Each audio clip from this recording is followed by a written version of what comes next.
আমার প্রিয় রান্নাবান্না আপনাদের সবাইকে স্বাগত। তো বন্ধুরা, চলে এসেছি আজকে আরেকটি রেসিপি নিয়ে। আজকে আমি করে দেখাবো রুটি স্ন্যাক্স।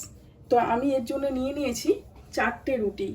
এটা বাসি রুটি, আপনারা ফেলবেন না, অনেকে বাসি রুটি খায় না, ফেলে দেয়, কিন্তু এই বাসি রুটি দিয়ে অনেক কিছু করা যায়। তাই আজকে আমি ওই রুটি দিয়েই আমি আপনাদের স্ন্যাক্স করে দেখাবো। তো বিকালে চায়ের আড্ডায় যদি এইভাবে আমি যেরকমভাবে করব, এরকম স্ন্যাক্স যদি থাকে, চায়ের আড্ডায় খুব জমে যাবে, আর আপনারা বসে খুব তৃপ্তি করে খেতেও পারবেন, খুব ভালো লাগবে।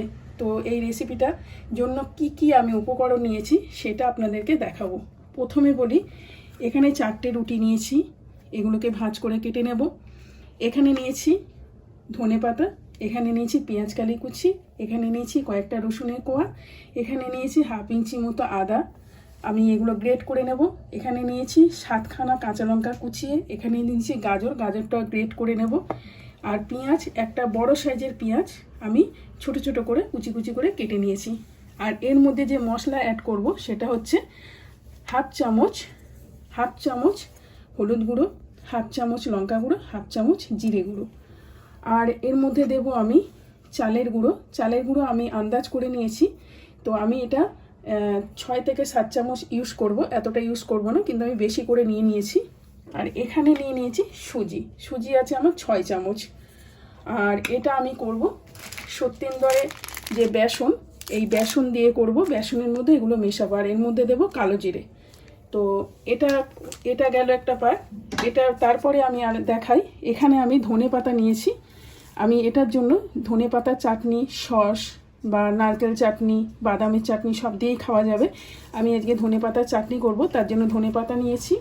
আর এখানে কয়েকটা কাঁচা লঙ্কা, লেবু আর আদা আর রসুন নিয়েছি। তো বন্ধুরা, ফার্স্ট আমি এটা করে নিই, তারপরে আমি চাটনিটা দেখাবো। তো বন্ধুরা, আমি এবারে বেসনটা ঢেলে নিচ্ছি। এরপরে আমি চালের গুঁড়িটা অ্যাড করছি। চালের গুঁড়িটা দিলে মচমচে ভাবটা হয়। আমি 4 চামচ নিয়ে নিলাম। আমি সুজিটা লাস্টে দেব, কারণ সুজিটা দিলে একটা খড়খড়ে ভাব আসে, সেইটার জন্য আমি সুজিটা লাস্টে দিয়ে তারপরে আমি ভাজবো। তার আগে আমি এর মধ্যে এই উপকরণগুলো দিয়ে দিচ্ছি।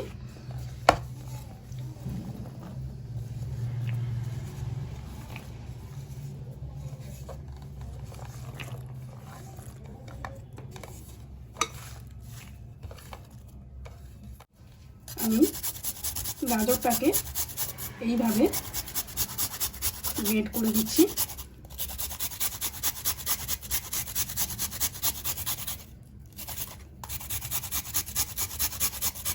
আমার গাজরটা গ্রেট করা হয়ে গেছে। এইবারে আমি আদাটা এইভাবে দিয়ে দিচ্ছি।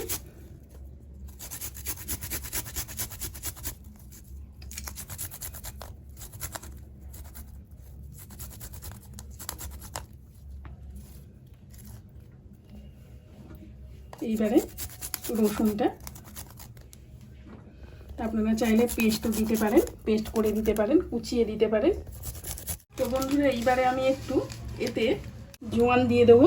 জোয়ানটা হাতে করে এরকমভাবে ঘষে নিলাম, নিয়ে একটু জোয়ান দিয়ে দিলাম। এইবারে আমি একটু কালো জিরে দিয়ে দিলাম, বেশি না, সামান্য দিলাম। এইবারে মশলাগুলো সমস্ত দিয়ে দিলাম।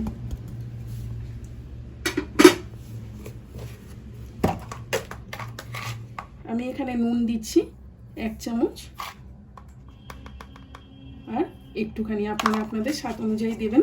এতে আরেকটা জিনিস ইউজ করব, সেটা হচ্ছে চিনি।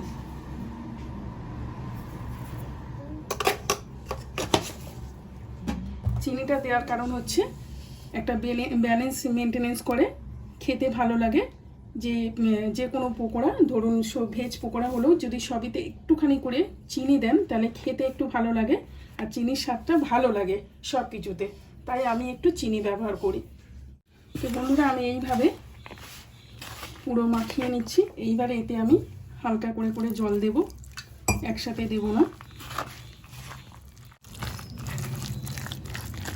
বেশি পাতলা করলে রুটিতে ধরবে না, তাই জন্য আমি বেশি পাতলাও করব না, বেশি ঘন করব না। তো বন্ধুরা, আমি এখানে রুটিগুলো এইভাবে মানে কোনাকুনিভাবে কেটে নিয়েছি। আমি আগে থেকে কেটে নিয়েছি, কিন্তু একটা দেখিয়ে দিচ্ছি। এইভাবে রুটিগুলোকে এইভাবে কেটে নিতে হবে। তো বন্ধুরা, এইটা ব্যাটারটা আমার অনেক আগেই আমি গুলে নিয়েছিলাম, প্রায় 20-25 মিনিট হয়ে গেছে। এইবারে আমি সুজিটা এতে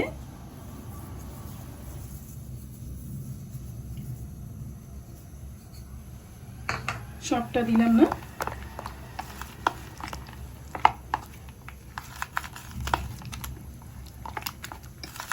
বাকিটা আমি দিয়ে দিচ্ছি। সুজিটা সবার লাস্টে দেবেন, তাহলে মচমচে করকরে ভাবটা থাকবে। তো বন্ধুরা, এইবারে আমি ব্যাটারে এইভাবে যাতে প্রত্যেকটা সবজিগুলো যাতে যা পেঁয়াজ কালি যেগুলো দিয়েছি যেন রুটির সঙ্গে লেগে যায়।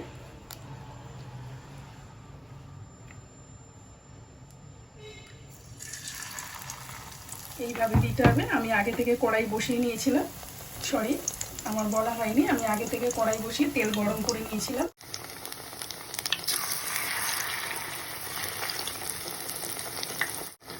এইভাবে একটা একটা করে, একটা দুটো করে দিয়ে দিতে হবে।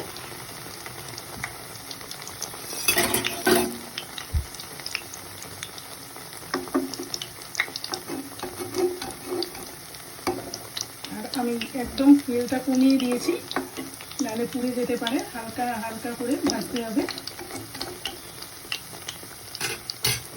ভাজা হয়ে গেছে, এই যে এইভাবে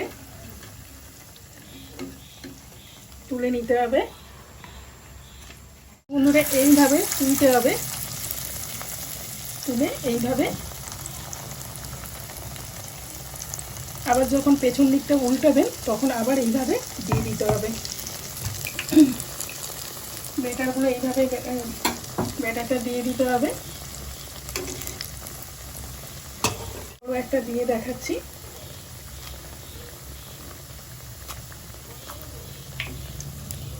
এইভাবে প্রথমে দিয়ে দেবেন, দিয়ে এইভাবে ব্যাটারটা এইভাবে দিয়ে দিতে হবে। এক পিঠ উল্টে দিয়েছি, আবার এক পিঠে এরকম করে ব্যাটারটা দিয়ে দিতে হবে।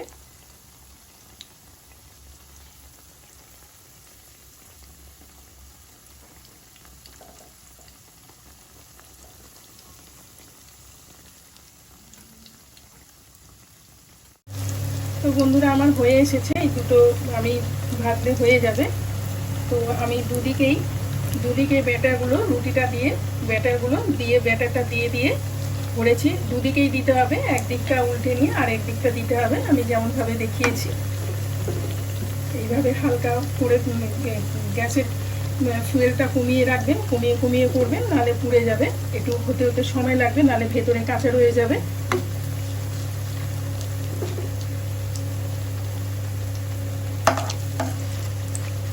ভালো করে উল্টে পাল্টে ভাজতে হবে, নাহলে ভেতরে কাঁচা রয়ে যাওয়ার সম্ভাবনা থাকে। কাঁচা রয়ে গেলে ভালো লাগবে না। এই যে দেখুন, আমি দুই দিকেই, রুটিটা মাঝখানে আছে, দুই দিকেই ব্যাটারটা দিয়ে দিয়েছি। এই দিকেও দিয়েছি, নিচের দিকেও দিয়েছি, দিয়ে উল্টে পাল্টে ভাজছি, নাহলে এটা ধরবে না। আপনি যেভাবে আমরা দিয়েছি আমি সেইভাবেই দিতে হবে। এইভাবে উল্টে নিয়ে আস্তে আস্তে আস্তে করে করবেন। আর গ্যাসের ফুয়েলটা কমিয়ে রাখবেন, একদম কমিয়ে করবেন, তাতে করে কি হয়, ভেতরটাও ভালোভাবে ভাজা হবে, উপরটাও ভালোভাবে ভাজা হবে, কাঁচা থেকে যাবে না। না হলে অনেক সময় কি হয়, গ্যাসের ফুয়েল বাড়িয়ে দিলে উপরটা পুড়ে যাবে, কিন্তু ভেতরে কাঁচা রয়ে যাবে। আর যেহেতু বেসন আছে, বেসনের কাঁচা গন্ধ ছাড়বে, তাই জন্য এটা খেয়াল রাখবেন।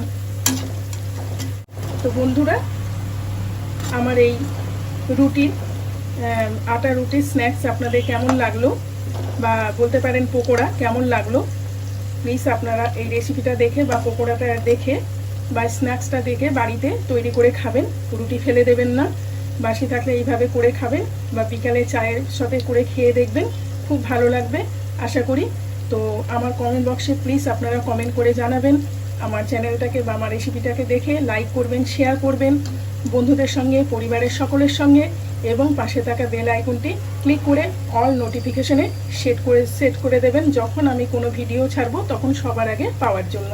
তো বন্ধুরা, আমার চ্যানেলে নতুন বন্ধু হয়ে থাকলে প্লিজ আমার চ্যানেলটাকে সাবস্ক্রাইব করতে ভুলবেন না। পাশে থাকুন, বন্ধু হয়ে সাপোর্ট করুন, আরও নতুন নতুন ভিডিও ছাড়ার জন্য আমাদেরকে উৎসাহিত করুন।